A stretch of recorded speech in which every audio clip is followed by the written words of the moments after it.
एहसास की डायरी आवाज के पन्नों पर आपका स्वागत है ऑडियो डायरी के कहानी घर में। नमस्ते दोस्तों, मैं कशिश और मैं यहाँ कहानियां सुनाती हूँ दिल से, सिर्फ आपके लिए। आज की कहानी की लेखिका है अंजलि और आज की कहानी का नाम है बालकनी वाला इश्क। सुबह का वक्त था।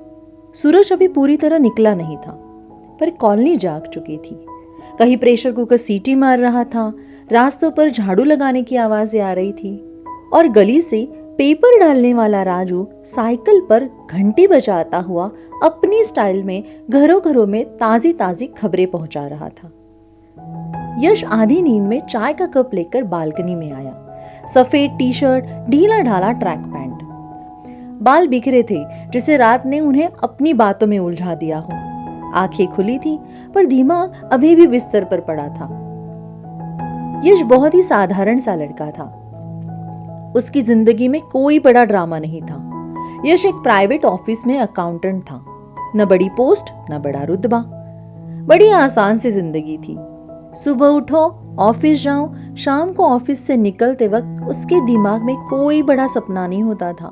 बस वही पुराना हिसाब, घर लौटो, चाय बनाओ और बालकनी में खड़े होकर थोड़ा सा सांस ले लो।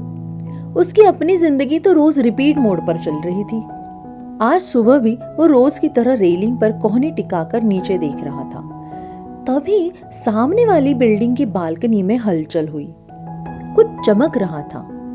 पहले तो यश ने ध्यान नहीं दिया। सुबह की धूप, कांच, पर्दा, ऐसा अक्सर होते रहता है। पर वो चमक रुकी और फिर हल्के से हिली। यश ने पहले सोचा सुबह की धूप होगी या सामने वाले घर के कांच से टकराकर लौटी रोशनी, लेकिन नहीं, ये कोई बेजान चमक थी। ये चमक जैसे जानबूझकर उसकी तरफ ध्यान खींच रही हो। कोई सामने से शीशा चमका रहा था। यश ने आंखें मिचमिचाई। सामने वाली बालकनी में गुलाबी दुपट्टे की एक हल्की सी सिलवट हवा में हिली, जैसे कोई चुपचाप इशारा कर रहा हो, देखो देखो मैं यही हूं। यश की आंखें वहीं अटक गई। उसे समझ ही नहीं आया कि वो चमक धूप की थी या किसी की मौजूदगी का पहला एहसास। सामने बालकनी में कोई खड़ा था। वो गुलाबी दुपट्टा हवा में लहराता हुआ पर्दे के पीछे से झांकता हुआ। दुपट्टे के साथ एक लड़की थी। अधूरी सी झलक दिखाई दी। हल्का नीला कुर्ता, सफेद सलवार, बाल खुले हुए और चेहरे की आधी परछाई, बस उतना ही। दो बिल्डिंग में डिस्टेंस भी तो ज्यादा था, इतना भी साफ साफ नहीं दिख रहा था। पर वही यश के अंदर कुछ अजीब सा ठहर गया। कान में जैसे कहीं दूर से वायलिन की हल्की सी धुन बजने लगी। दिल तेज धड़कने लगा। उस पल यश को लगा सुबह अब सुबह नहीं रही, बालकनी अब बालकनी नहीं रही और सामने वाली खिड़की वो कहानी बन गई थी। हर हरकत उसकी आंखों के सामने स्लो मोशन में चल रही थी। धड़कन तेज थी, हाथ हल्के कांप रहे थे और यश खुद को समझाने की कोशिश कर रहा था, ये हो क्या रहा है। दिल कह रहा था कुछ और, दिमाग कुछ और समझ रहा था। क्या वो सच में उसका ध्यान अपनी तरफ खींच रही थी या ये बस उसकी आंखों का धोखा था, जो रोज की रिपीट मोड वाली जिंदगी में किसी सरप्राइज एपिसोड की खोज में था। तभी वो लड़की पर्दे के पीछे से गायब हो गई। यश सोच में डूबा हुआ कि पहले तो उसके साथ ऐसा कभी नहीं हुआ था। खैर, जो भी था, दिल को ताजा कर गया, जैसे उसकी ड्रीम गर्ल सामने आ गई हो। उस दिन से यश की सुबह बदल गई। यश की सुबह अब अलार्म से नहीं, बालकनी से शुरू होने लगी। अब चाय सिर्फ पीने की चीज नहीं थी, वो एक वजह बन गई थी, बाहर आने की, रुकने की और सामने देखने की। अब चाय किचन में नहीं बनती थी, सीधा बालकनी में जाती थी। एक कुर्सी, एक कप और सामने वाली बालकनी, बस यही उसका अड्डा बन गया। हर सुबह ठीक उसी टाइम यश कुर्सी खींचता, रेलिंग पर कोहनी टिकाता और सामने देखता, जैसे वहां कोई जरूरी खबर आने वाली हो। ये ड्रीम गर्ल भी कभी दिखती, कभी नहीं, कभी पर्दा हिलता, कभी बस परछाई दिखती। पर यश रोज उम्मीद में बैठा रहता, शायद आज फिर दिख जाए। कभी वो खुले बालों में होती, कभी दुपट्टा कंधे पर, कभी फोन कान से लगाए खड़ी रहती। हल्के रंगों के सादे कपड़े और चेहरे पर वो सुकून जो बस सुबह की रोशनी में मिलता है। यश बस देखता रहता था। अब हालत ये थी कि अखबार वाला राजू भी अब अजीब नजरों से देखने लगा था। उस दिन तो हद ही कर दी उसने। जोर जोर से गाने गाते जा रहा था, मेरे सामने वाली खिड़की में, और कभी ऊपर देख के चिल्ला देता, भैया आज चाय ज्यादा ही मीठी है क्या। यश पहले तो चौंकता, फिर शर्माकर मुस्कुरा देता। नीचे से राजू की हंसी गूंजती और यश जल्दी से कप घुमा लेता, जैसे चाय नहीं अपने दिल की हालत छुपा रहा हो। धीरे धीरे शामें भी उसी इंतजार का हिस्सा बन गई। अगर यश जरा सा लेट हो जाता तो वो सामने वाली बालकनी में पहले से खड़ी मिलती और यश को लगता जैसे अटेंडेंस के उसके नाम के आगे लेट मार्क लगने वाला हो। यश के मन में कई बार अजीब अजीब ख्याल आते थे। वो बालकनी की रेलिंग पर खड़ा होकर सामने देखता और मन ही मन सोचता, काश ये बिल्डिंग जरा सी और करीब होती, कम से कम चेहरे की लकीरें तो साफ दिखती। कभी कभी तो यश इतना आगे निकल जाता कि मन में ये भी ख्याल आ जाता, अगर दूरबीन होती ना तो आंखों की भाषा भी समझ आ जाती।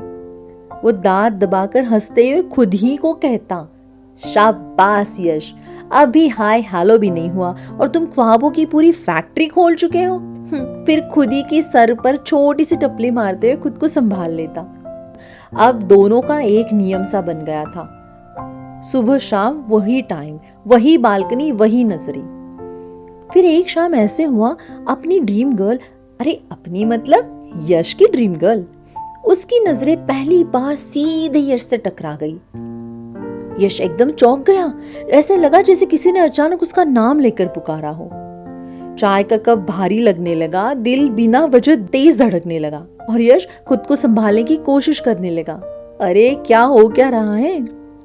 यश ने जल्दी से नजरें नीचे करी, कुर्सी पर सीधा बैठने की कोशिश करते हुए मन ही मन खुद ही से कहता रहा, शांत रहे यश, शांत रहे, कूल डाउन यश, कूल डाउन। फिर अगले ही पल दिमाग की दूसरी आवाज बोल पड़ी, अरे मूर्ख, तू यही तो चाह रहा था। यश की हालत ऐसी थी कि जैसे खुद ही ने खुद ही की चोरी पकड़ ली हो। हिम्मत करके यश वापस उसके बालकनी में देखता है, लेकिन अगले ही पल बालकनी खाली हो चुकी थी।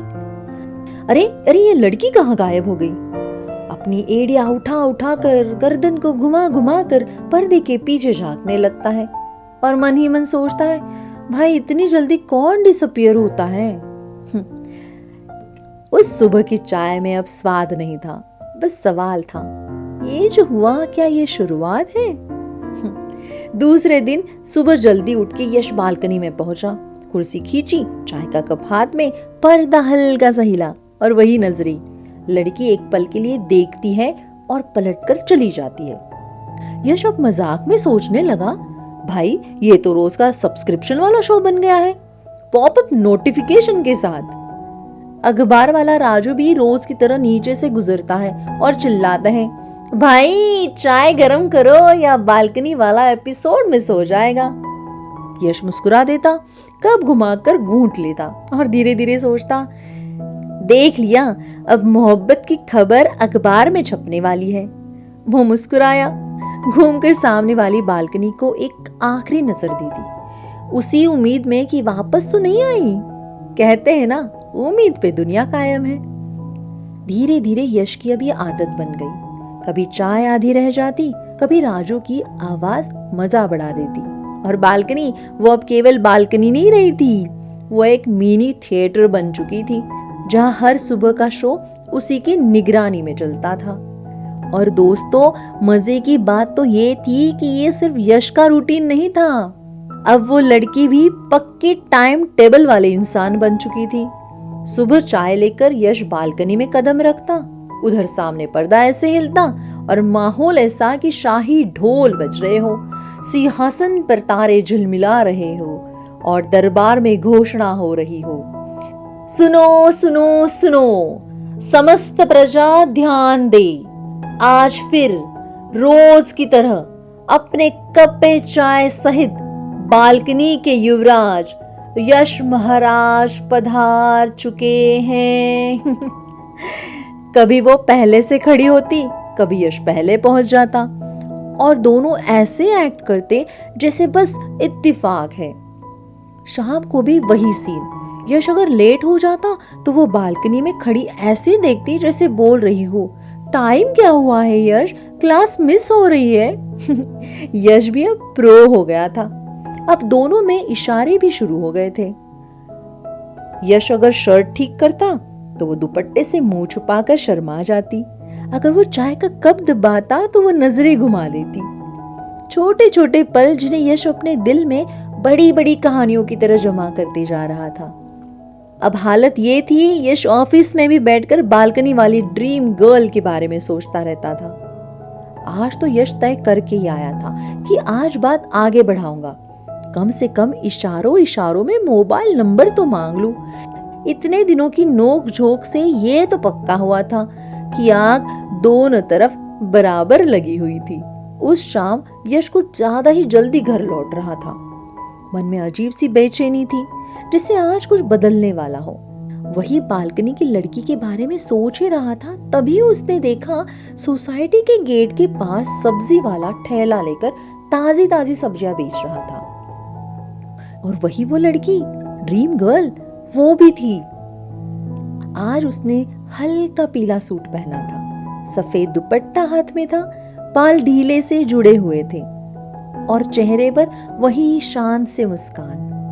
वो टमाटर उठाकर देख रही थी जैसे बहुत सोच समझकर कोई फैसला ले रही हो। यश की चाल अपने आप ही धीमी हो गई। तभी ड्रीम गर्ल की नजर उठी और सीधे यश से टकराई। उसने पहचान लिया। उसने अपने बालों की लटें संवारते संवारते सबसे चुप चुप के हल्का सा हाथ हिलाया जैसे हाय कर रही हो और मुस्कुराई। यश के मन में तो लड्डू फूट गए। हरी झंडी जो मिल गई थी, अब वो रुक ही नहीं सकता था। वो 2 कदम आगे बढ़ा, कंधे सीधे किए और मन ही मन तय कर लिया, आज बात होगी। यश 2 ही कदम आगे बढ़ा ही था, तभी एक लड़का अचानक कंधे से हल्का सा धक्का मारते हुए आगे बढ़ गया। यश का मुंह खुला, अरे दिखता नहीं है क्या? लेकिन गुस्सा पूरा होने से पहले ही उसकी नजर फिर से उस लड़की पर चली गई। यश ठिठक गया। वो लड़की अब यश की तरफ नहीं देख रही थी, वो उस लड़के को देख रही थी, उसी मुस्कान के साथ जो अब तक यश अपनी समझ बैठा था। इसका मतलब ये इशारे, वो शर्माना यश के लिए नहीं था। वो उसी लड़के को देख रही थी जो यश के पीछे से आ रहा था और अब तो वो उसे देखकर मुस्कुरा भी रही थी। वही वाली मुस्कान जो यश रोज अपने नाम कर लेता था। लड़का भी कुछ इशारे कर रहा था और वो लड़की नजरें नीचे करके शर्मा रही थी। यश वही रुक गया, मानो किसी ने दूर से ही रिमोट से पॉज बटन दबा दिया हो। उसके दिमाग में एक साथ सुबह की बालकनी, आईने का चमकना, शाम की गैलरी, बिना अल्फाज के इशारे, नजरें झुकाना, सब रील की तरह घूम गया। यश ने धीरे से ऊपर देखा, अपनी बालकनी, फिर बगल वाली बालकनी, और तभी समझ आया 2 बालकनियां थी, एक साथ चिपकी हुई और बीच में बस गलतफहमी। वो इशारे, वो शर्माना, वो रोज आना सब यश के लिए नहीं था, वो बगल वाले गुप्ता जी के बेटे के लिए था। वो किसी और की कहानी थी जिसमें यश बस एक दर्शक था। यश हल्का सा हंसा, ऐसी हंसी जिसमें खुद पर तरस भी था और खुद पर हंसी भी। वाह यश, पूरी फिल्म खुद ही बना ली, हीरो भी तू, हीरोइन भी तेरी और रोल किसी और का निकला। यश हंस पड़ा। इश्क भी ना कभी कभी गलत बालकनी चुन लेता है। वो चुपचाप घर की तरफ मुड़ गया। उस दिन बालकनी वाली चाय सीधे किचन में पी गई और बालकनी फिर से बस एक बालकनी रह गई। अब इजाजत दीजिए, मिलते हैं किसी और कहानी में, किसी और दिल की धड़कन पर। तब तक अपना ख्याल रखिए। और हाँ, अगर दिल करे तो ऑडियो डायरी का अनकहा सच का पन्ना खोल देना, शायद मेरी आवाज़ वही मिल जाए